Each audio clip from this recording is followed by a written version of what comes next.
Hi, ഇന്നൊരു vegetable ചപ്പാത്തിയാണ്. ഉപ്പേരിയും തോരനും ഒന്നും കഴിക്കാത്ത നമ്മളെ മക്കൾക്ക് ഇങ്ങനെ ചപ്പാത്തിയിലൂടെ വെജിറ്റബിൾസ് ഇട്ട് കൊടുത്താൽ അവർ കഴിച്ചോളും. അതിനായിട്ട് 2 കപ്പ് ചപ്പാത്തി പൗഡറുണ്ട്, ഗ്ലാസ്സിലാണ് ഞാൻ എടുത്തിട്ടുള്ളത്. അതിലോട്ട് ക്യാരറ്റും ഒരു അര ബീട്രൂട്ടും അതുപോലെ തന്നെ പൊട്ടാറ്റോയും ഗ്രേറ്റ് ചെയ്ത് ചേർത്ത് കൊടുക്കുക.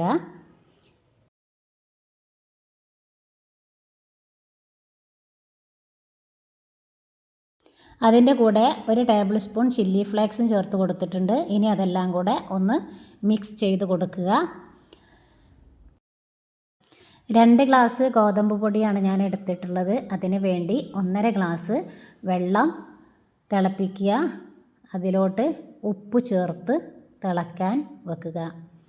വെള്ളം നന്നായി വെട്ടി തിളയ്ക്കുമ്പോൾ അതിലോട്ട് നമ്മൾ വെജിറ്റബിൾസൊക്കെ ചേർത്ത് വെച്ച ഗോതമ്പ് പൊടി അതിലിട്ട് നന്നായി ഇളക്കി കൊടുക്കുക. നന്നായി ഇളക്കിയതിന് ശേഷം ഒരു 5 മിനിറ്റ് അതൊന്ന് മൂടി വയ്ക്കുക.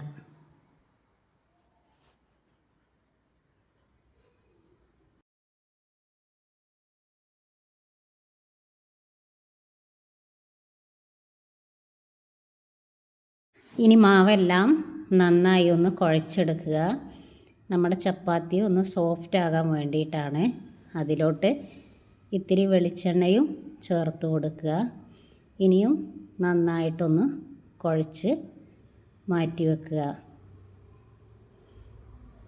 ഇനി ചെറിയ ഉരുളകളാക്കി അത് നമ്മുടെ ചപ്പാത്തിക്ക് പരത്തുന്നത് പോലെ പരത്തിയെടുക്കുക.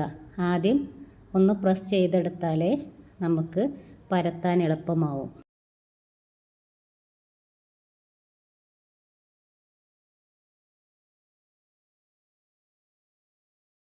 ചപ്പാത്തിയൊക്കെ പരത്തിയെടുത്തിട്ടുണ്ട്. ഇനി അത് ചൂടായ പാൻ വെച്ച് അതൊന്ന് ചുട്ടെടുക്കാം.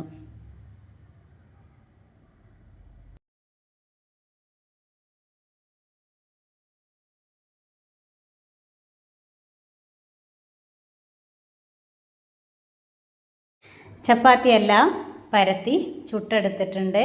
ഇനി ചുട്ടെടുക്കുമ്പോൾ അതിലേക്ക് കുറച്ച് വെളിച്ചെണ്ണയും കൂടെ തൂവി കൊടുക്കുക.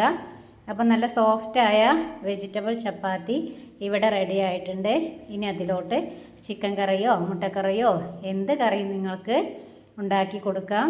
ഞാൻ മുട്ടക്കറിയാണ് ഇന്ന് ഉണ്ടാക്കിയിരിക്കുന്നത്. അപ്പം നിങ്ങളെല്ലാവരും ഇതുപോലെ ഉണ്ടാക്കി അഭിപ്രായം പറയണം, സബ്സ്ക്രൈബ് ചെയ്യണം, സപ്പോർട്ട് ചെയ്യണം. Thanks for watching.